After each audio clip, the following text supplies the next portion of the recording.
দায়গুলো কি কি। এখানে একটা জিনিস একটু অবশ্যই উল্লেখ করা উচিত, যেটা তাহলে শিক্ষার্থীদের তোমাদের বুঝতে সুবিধা হবে।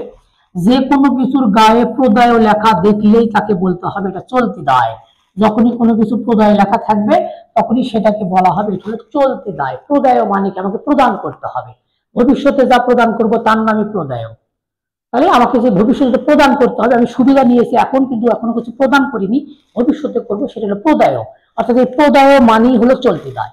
যেমন আমরা এখানে দেখতে পাচ্ছি প্রদায় হিসাব বা পাওনাদার, প্রদায় বিল বা প্রদায় নোট, ব্যাংক জমাতিরিক্ত, ব্যাংকে যা জমা করছি তার থেকে বেশি তুলে আনছি, এটাকে আমরা ব্যাংক জমাতিরিক্ত বলি, এটা চলতি দায়। বকেয়া খরচ সমূহ, আমি একটা খরচ করছি, ব্যয় করছি, এখনো পরিশোধ করিনি, এটাকে বলে বকেয়া খরচ, চলতি দায়। অগ্রিম আয়, আয় টাকা পেয়েছি কিন্তু এখন উপার্জন করতে পারি, অগ্রিম আয়। প্রদায় কর, প্রদায়ের লভ্যাংশ, আয় কর সঞ্চিতি এবং স্বল্প মেয়াদী ঋণ, এগুলোকে আমরা বলে থাকি চলতি দায়ের। অর্থাৎ এই যে এখানে দেখতে পাচ্ছ শিক্ষার্থী, এগুলো হলো চলতি দায়ের উদাহরণ।